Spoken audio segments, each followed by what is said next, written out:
Today in Africa, we need prayer. I want to thank all of you for joining in this conference so that we make a prayer. We prepare our people from the pandemic. I want to make it clear that this is the starting point for people to start preparing and talking about what will happen when the pandemic goes. We might not all be there. Few people might be there. Many people might remain. But the difficulties of this pandemic will not go away. 2011, 2012, when the United Nations Security Council wanted a vote to go and bombard Libya, one of the countries in Africa that put up its hand to bombard Libya, do you know the country? South Africa. Who was the president? Zuma. What is happening to Zuma today? What is happening to Zuma today? That is the Africa we are looking at. Can that Africa prepare beds for people? People now want Zuma in jail. But Muhammad Gaddafi, who defended Africa, is gone. They bombarded him. They destroyed his country, a country that was giving people food. By now, if Muhammad Gaddafi had been there, he would have flown tents and medicine to the rest of Africa.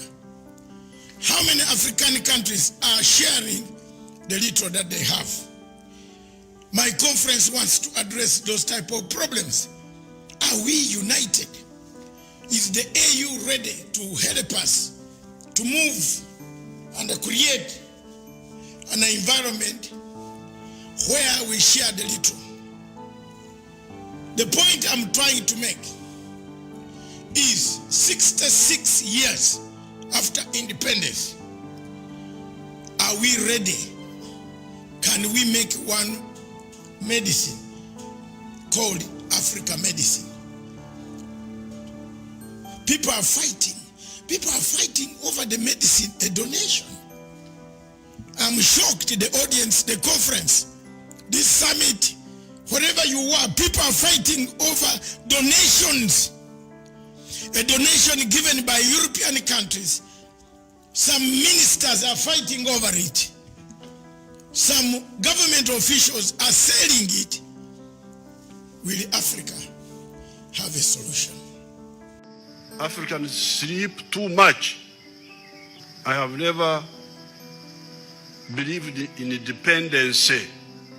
Therefore, this unfortunate phenomenon where people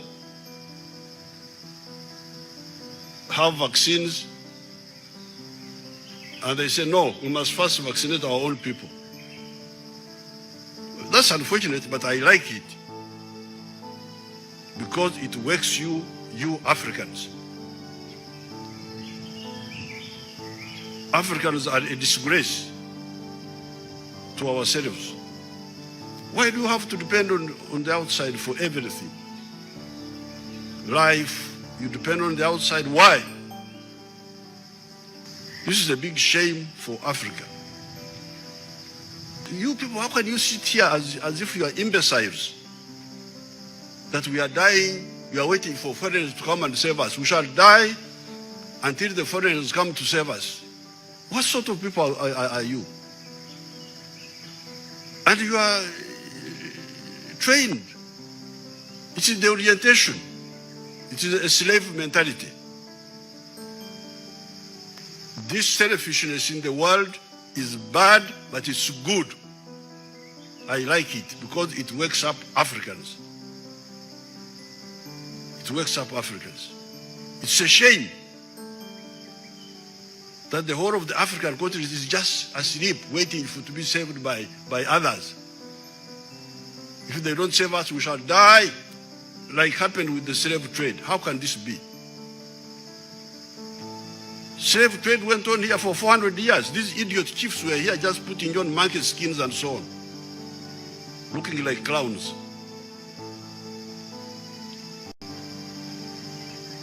So therefore, although this is bad, but me, there is a good thing in it, to wake up the Africans. You will agree with me, the so-called Francophone countries in Africa, whether they like it or not, ordinarily take a cue from Paris. And their reaction to matters economics, matters politics, is very Francocentric, if you permit me.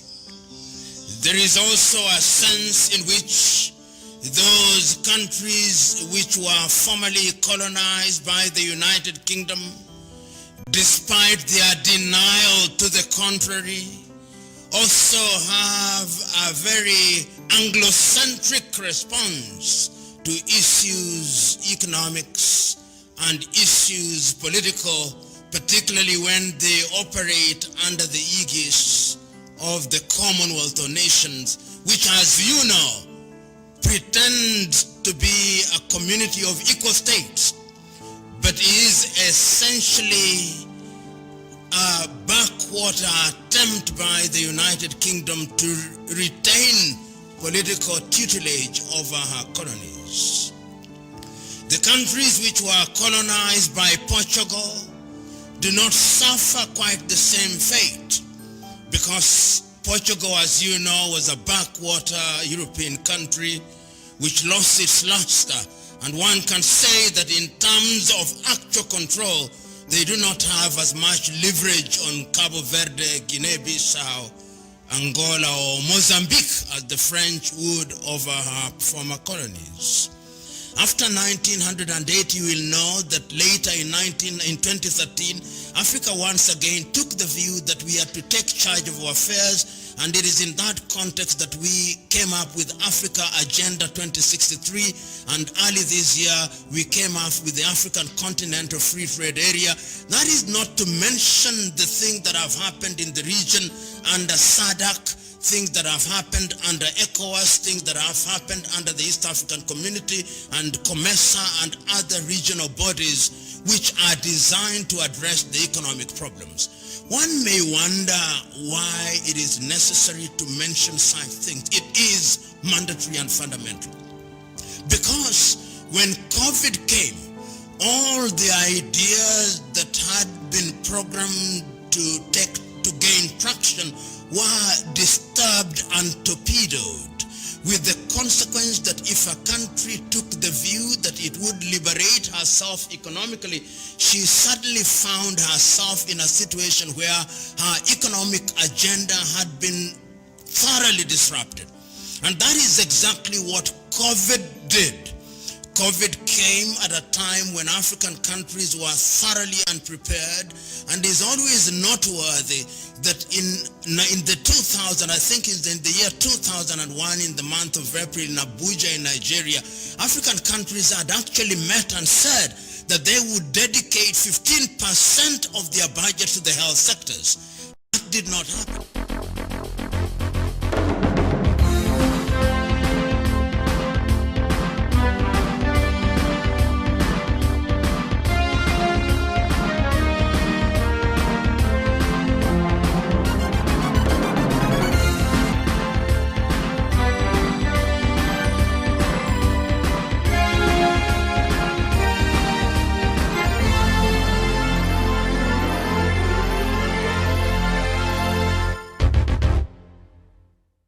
To you, and thank you so much for joining us today. This is Good Morning Africa. My name is Miriam Ogoto, and it is a pleasure to have you this morning. Joining me on the panel is Douglas Kirimi, all the way from Meru County. Douglas, a very good morning to you. A very good morning to you, Miriam Ogoto, to my friend Oresasina Tawish, and also to our friends across the world. Thank you for having me on the show, Miriam. Nice to have you, and we do have Samuel Tawish from Nairobi. Samuel, a very good morning to you. Very well. My colleague panelist, Douglas Bunde Kirimi, and everyone indeed who is tuning into this program this morning. It's a pleasure, Miriam. Okay, so now we have a few minutes here to do this. We apologize, we started late today because we did have a bit of a technical hitch, but we have to cover something here, especially on the papers this morning, a lot of things that I'd like for us to touch on.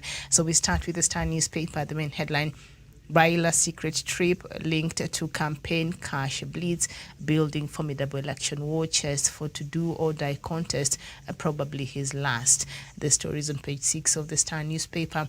And then on top of that story, more than half of Kenyan police officers dissatisfied with job. That is according to a survey. The story is on page 4 and 5, and the main story there: Obado looks at phone as images of lava baby projected.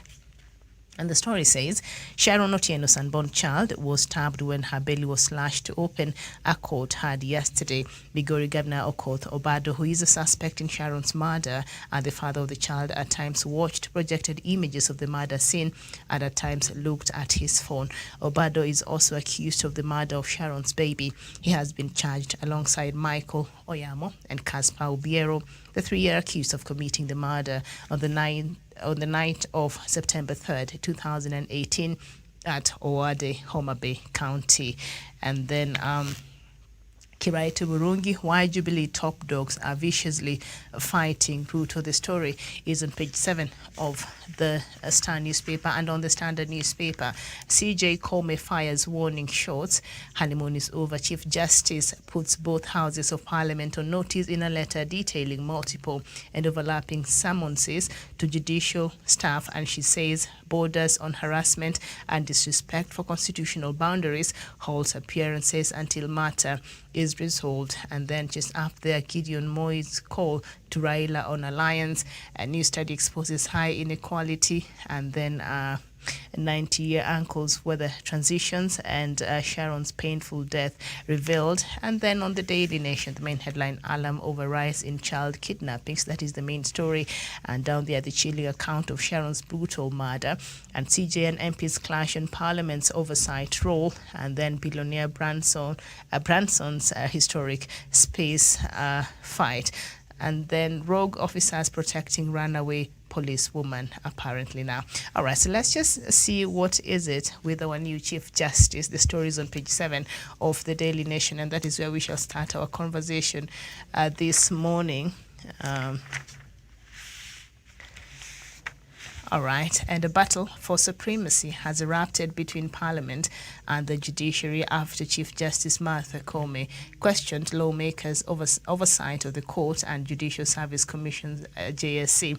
The latest confrontation between the two arms of government comes after CJ Koome blocked Chief Registrar Anne Amadi from appearing before the National Assembly's Public Accounts Committee to respond to audit queries. Ms. Amadi, the judiciary's accounting officer, was summoned before PSC, chaired by Ugunja Member of Parliament Opio Wandai, to explain what lawmakers see as irregular staffing policies.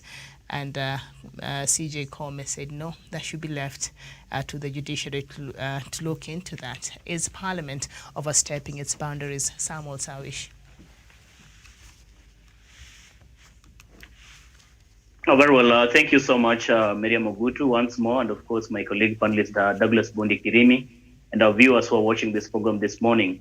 It's a great pleasure to join you this morning on this program, Miriam. And as you rightly asked about, of course, the infighting amongst the three arms of government, something we hope probably can come to an end. Because again, with the continued infight amongst these three arms of government, the executive, legislature, and the judiciary, it is the ordinary Kenyan who is going to suffer a great deal, because again, service delivery will be compromised, Miriam. So I wouldn't quite say it is kind of overstepping the mandate, but I think to a large extent it is the prerogative of Parliament also to have to check the excesses of the other arms of government, be it the executive or the judiciary and other government institutions. And therefore, I wouldn't quite make a conclusion that perhaps by inviting the judiciary through his chief registrar, Anna Madi, to try and shed light on some of the things that they suppose are shrouded in secrecy, is something that the judiciary should have taken in good faith instead of actually reading mischief out of it. Because mostly we have seen Parliament through its various committees, inviting various government parastatals, organs, individuals to try and shed light to the country. Because again, you understand there's Public Investment Committee, there's Public Accounts Committee of Parliament. These are very, very critical committees of Parliament, which carry out watchdog in as far as expenditures, use of public resources are concerned. And therefore, Miriam, I think on the part of the CJ, she should have allowed this to happen, because again, maybe we are not seeing so much being done at the Judicial Service Commission or the judiciary itself. That is why Parliament is stepping in to see how we can actually fill in that void, and so that the Kenyans can be told exactly how some activities and maybe the finances, the resources that are actually budgeted for the judiciary are used for public good. So I think, Miriam, this is something that the judiciary and Parliament can sit down and strike a compromise and see what will be the way forward. Because ultimately, it is the Mwananchi who will lose if we cannot have accountability and transparency through which judiciary is actually using the resources that are actually budgeted for its operations. Miriam, I submit. Okay, thank you so much. Douglas, this letter that was written on the 7th of July to Parliament by Chief Justice Martha Koome protesting the summon of our Chief Registrar, she feels as if Parliament is outstepping its boundaries in terms of oversight. What's your thoughts? Thank you, Miriam. And we need to understand that what judiciary should be focused on now is the service and the industry that it is to the people of Kenya. When the registrar of a judiciary is summoned to Parliament, it is normal. We need to be accountable for everything. We need to be accountable for every coin or any queries that the Parliament needs for you to shed some right to the people of Kenya. You need to go out there and speak to the people of Kenya and tell their elected representatives from various parts of the country and tell us the truth on any matter. But for judiciary, they should focus on their core industry and service to the people of Kenya. Why? Because we have a lot of problems that are bedeviling our judiciary, and we don't see them working on the same. We don't see the same people come out clearly and speak their mind concerning the issues that bedevil the people of Kenya. Martha Koome did not open a can of worms when she was elected or she was appointed as the Chief Justice of the Republic of Kenya.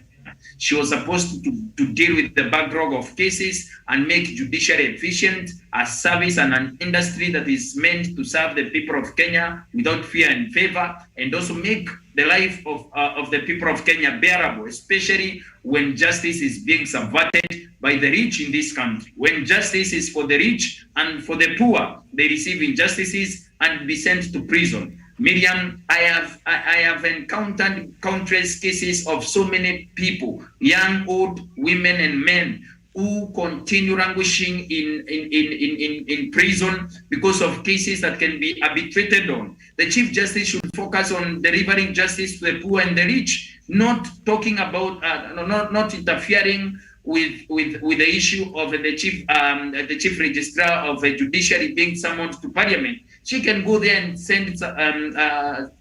shed some light on the same. But at the end of the day, when you look at it critically, Miriam, do we have a Chief Justice in this country working for the industry and the service for the people and benefit of the welfare and benefit of the welfare of the people of Kenya?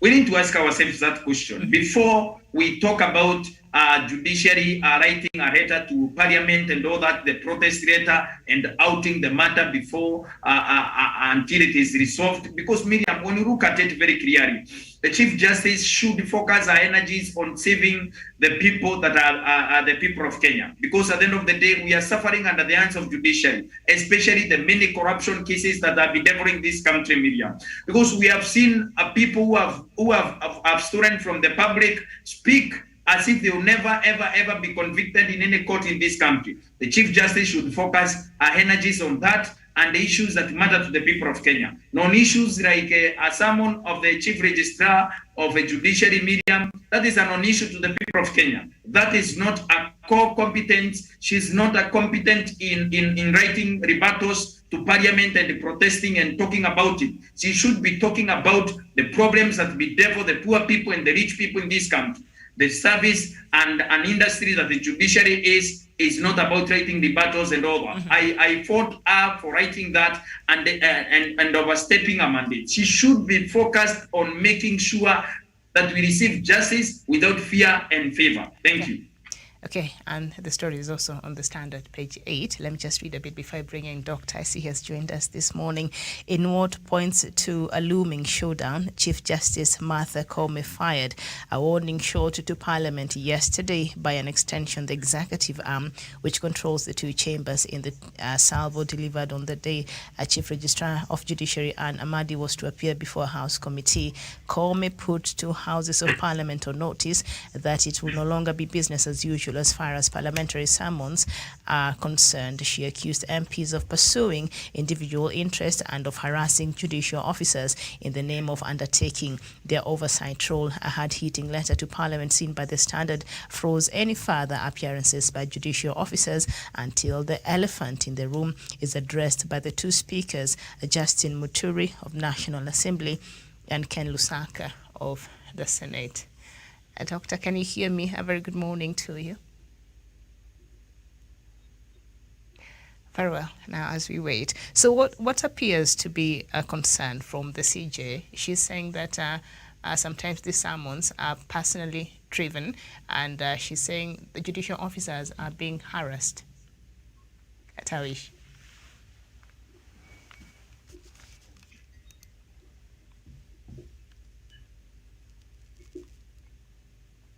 Tawish, unmute. I can't hear you.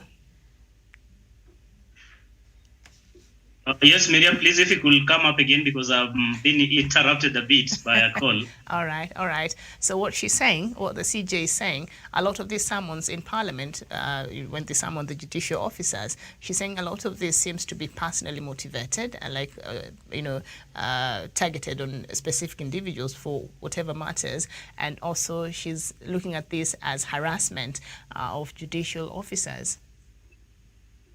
Miriam, I do not think that really this matter of accountability and transparency has to be viewed from the lens of being, from the lens of targeting individuals or targeting a particular institution for any ulterior motive. It is basically calling for accountability and transparency in as far as use of public resources are concerned. So Anne Amadi plays a very critical role, being the chief registrar of the judiciary, and therefore she is the accounting officer when it comes to matters touching on the use of resources that are allocated to the judiciary. And therefore, when Parliament comes out as an institution, I don't think that it is wise or prudent of Chief Justice Martha Koome to come out and lash out at Parliament and say such kind of summons are geared, are malicious, or are ill-motivated, or are targeting individuals for any personal reasons. I think basically it's about calling for accountability and the transparency in as far as use of the resources that are meant to deliver service for the people of Kenya are concerned. But what we'll ask from CJ Martha Koome is that now that she has taken office, she has now taken her place as the Chief Justice of the Republic of Kenya. It is incumbent upon her to prove us wrong, to prove Parliament wrong, to prove even the executive wrong, and to prove every other critic wrong by doing the right thing. We want to see her initiate processes even through the Judicial Service Commission to see into it how we can address matters of corruption, for example, that affect the judicial officers, including some of the judges even in the Supreme Court, and not to mention even the Deputy Chief Justice Philomena Mwilu.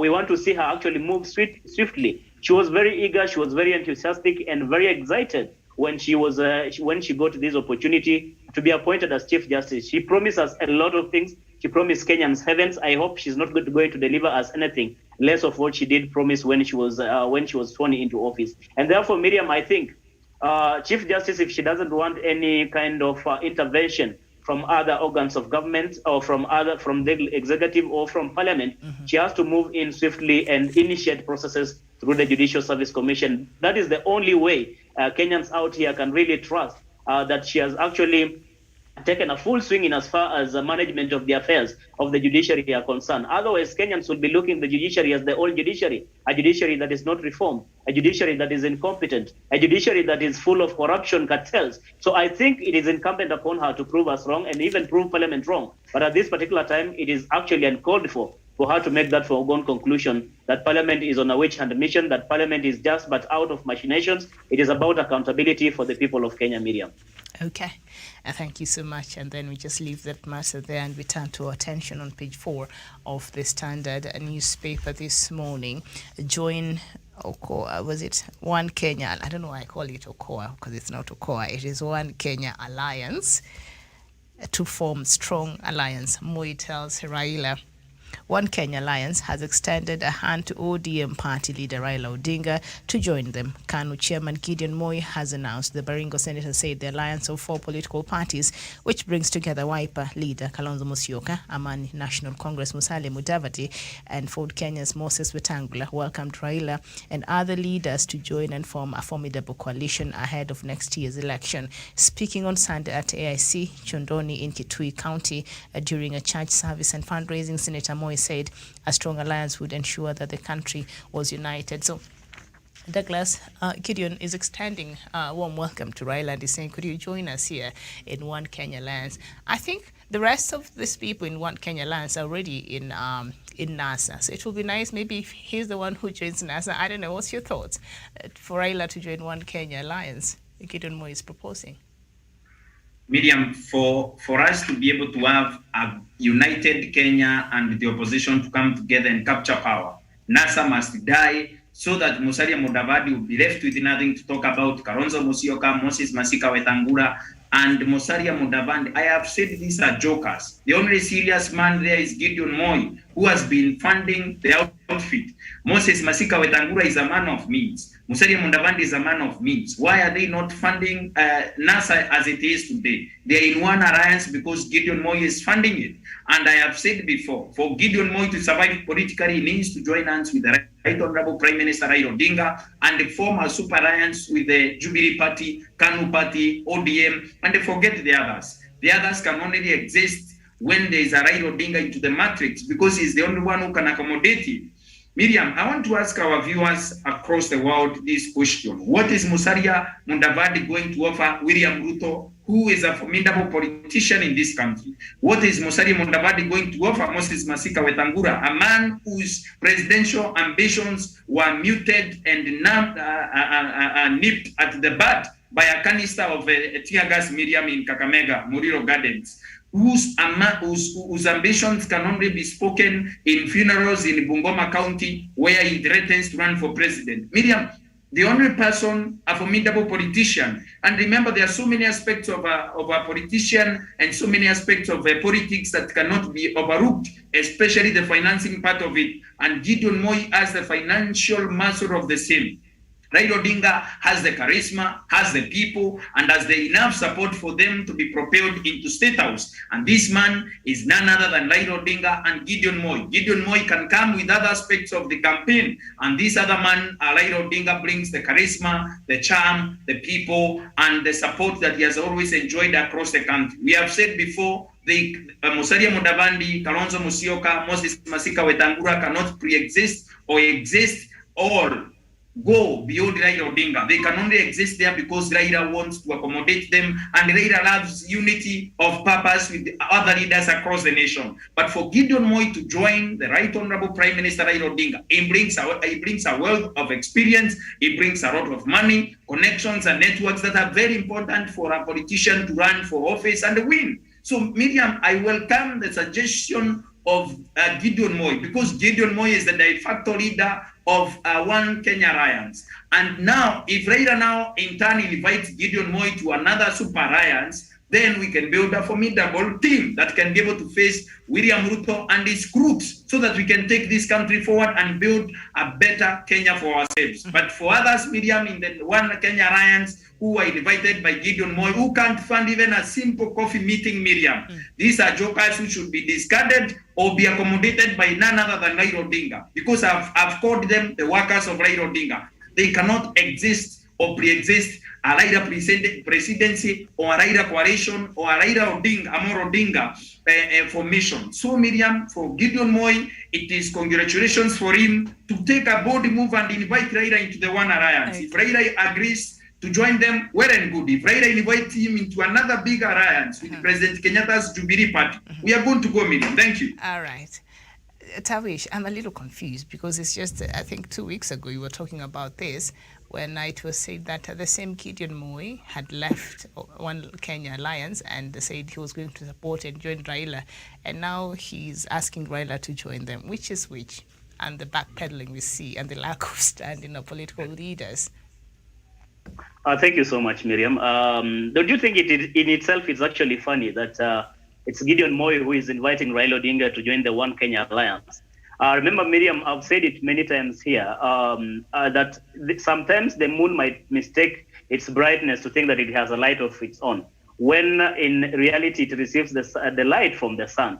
And therefore, it depends on the position of the moon. That's why you see sometimes it is brighter, the moon is brighter, and sometimes it's dim or it does not even shine altogether. It only but depends on its positioning on the sun. So I think sometimes these politicians who ride on the popularity and fame, the appeal, the charisma, like my other friend has said, the charm that Raila Odinga has in as far as wooing and appealing the voters, they think like they too are equal to Raila Odinga. They think that they too are as popular as Raila Odinga. And that is why you see today, ever since former Prime Minister Raila Odinga had a handshake with President Uhuru Kenyatta to date, Moses Wetangula, Musalia Mudavadi, Kalonzo Musyoka, and others they have just been left out like a shell. It is not about joining NASA, joining One Kenya Alliance, joining which party. It is about the individuals who are going to come into this particular movement. It is, for example, talking of ODM being one of the largest political parties or movement in this country ever since in 2005. But what will you say of ODM if Raila Odinga was to leave ODM as we speak today? ODM will be left as a shell. So the same thing applies to NASA, for example. If it is not about Raila Odinga, then NASA is as good as dead. The One Kenya Alliance that they are forming, it is just a coming together or a club of individuals who have aspirations to become president. But again, they do not have those factors. They do not have those, a combination of the factors that my colleague panelist Douglas Bondi has mentioned, the charisma, the financial muscle, like, for example, Raila Odinga has or Gideon Moi has. But you see, it has to be a combination of all these factors, Miriam, really, for you to be able to mount a very serious presidential campaign in this country. You must have the money. You must have that charisma. You must have built your constituency in terms of support. You must have galvanized, because, again, you go to Western Kenya today, you have Moses Wetangula who says he wants to run for president. You have Musalia Mudavadi. You have Wycliffe Ambassador Paranya, only for him, of course, to withdraw a few days ago. But for politics, you don't know anything is possible. Right. Who knows? Maybe he will come up again. We have Muhisa Kutui. So Musalia Mudavadi and Moses Wetangula have not even put their house in order. Right. The same thing applies in Ukambani. Almost each of the three governors wants to contest for presidency, and so is Kalonzo Musyoka. What will you say for Raila Odinga in Nyanza, for example? All of these people are reading from the same script with Raila Odinga. And I think it is just a matter of time, Miriam. We are going to see more of these political jostlings and realignments as we head to 2022. But the good thing we know, finally and eventually, all these leaders will come together and gang up to contest the presidency as a one force. Because, again, if they go disintegrated, as they are trying to portray, they're as good as done, Miriam, when it comes to 2022 general election. All right. Thank you. And also thank you for reminding us that Muhisa Kutui also had already declared that he will be running for the presidency of this country. I don't know, whatever became of him. Or maybe it's just strategizing.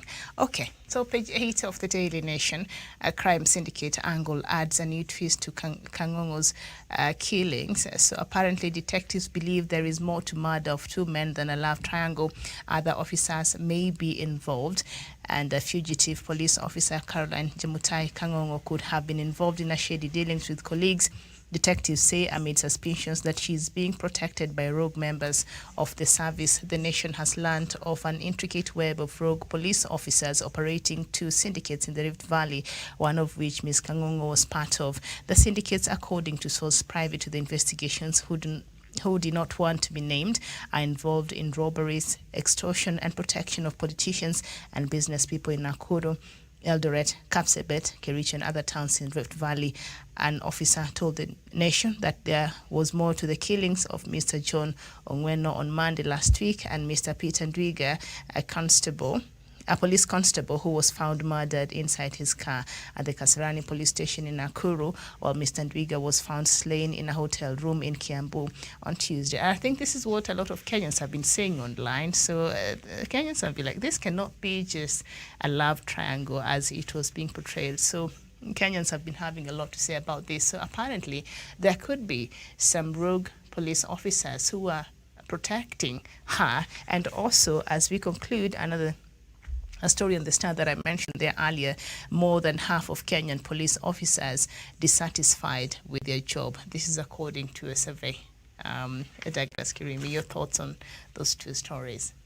Caroline Kangongo's first. Miriam, I've also read various reports that suggest that Caroline has been protected and is also being protected by the political class and also some quotas in the police service. It is it is in bad taste, Miriam, for us to have a rogue police officer that is being protected by some politician in this country. The same politicians who have been captured. Their vehicle has been captured and also been detained by the police, ferrying a lot of money from Uganda. And we all know that without bias, that the person that was in Uganda was none other than the Deputy President of the Republic of Kenya. His personal heads who are on official duty have been arrested, ferrying a lot of money into our country, withdrawn from Ugandan banks, and these people have also been arraigned in courts. Miriam, it is very illegal for any politician or any police officer, whether by a bigger rank or just a constable, to continue protecting this Caroline, a confessed murderer who has killed 2 people, Miriam.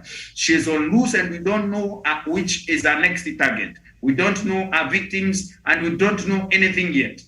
Many days later, Miriam, we still have to grapple with the issue of a murderer who is out there, a self-confessed murderer who has killed 2 people. And she's on record that she has killed 2 people, Miriam, and she continues enjoying state protection from some evil elements in the police service and also the political class, Miriam. We need to be able to sanitize this country and also ask the Inspector General of Police to launch a strong manhunt for this lady and bring her to justice, Miriam. Justice should be brought to the families of the victims and also make sure that Caroline Kangongo faces the full wrath of the law. She should be subjected to proper judicial process without abusing the court process and also without abusing the police process, Miriam, because why is she not being arrested? And we should name this politician who is protecting Miss Caroline. At the end of the day, Miriam, this is our own country and we cannot turn our own country to banana republic because a certain politician or a certain element in government continues protecting such rogue elements in the society, Miriam. We are a sane country, a country guided by the rule of law, and no one is above the rule of law. In this country, Miriam, nobody can sanction the protection of a confessed murderer who is on rampage and still continues to be on large, that she's at large until this moment and continues enjoying protection, Miriam. As we continue looking for Caroline Kangongo, any police officer or any government officer, whether a politician or a government machinery, protecting any evil element in this country should be subjected to the full force of the law, Miriam. Thank you. As it is right now, it has not been proved that she actually did that. So those are allegations. So we shall treat them as such. We do not want anybody taking us to court. And now what needs to be done now is to protect Miss Kangongo from her rogue colleagues. This is according to another police officer, some of whom are senior police officers, so that once she's arrested, she can give the real account of what happened. The officer said he revealed that Mr. Ndwiga helped Miss Kangongo escape to Kiambu on the day Mr. Ongweno was murdered. Her house was left open. Her phone was found at the scene of Mr. Ongweno's murder. A receipt bearing her name was found in Mr. Ndwiga's pockets. The officer said a police officer of high caliber would know better than leave clues all over. Why also would she use her ATM card to pay for meals and accommodations if she is indeed trying to conceal her whereabouts? Sounds like those what do you call them? Those shows I love watching in the ID channel. Do you know it? The investigative channel or something like that. Samuel Tawish, as we conclude. Miriam, I won't quite treat that publication as such serious because, for one, if there is any lead to the effect that there's a politician or individuals within the police service who are shielding or protecting or insulating this police officer Kangongo from being arrested, then why don't we use the same leads actually to lead us into her arrest. I mean, it is as basic as that. I'm not an investigative officer in as far as crime is concerned, Miriam. But by virtue of common sense, if someone comes out and tells us that there are police officers already perhaps known by the same police service, that there are people who are shielding her, then we should go for the same people, be it politicians or the same police officers who are trying to shield her from arrest. Secondly, Miriam, what will be the interest?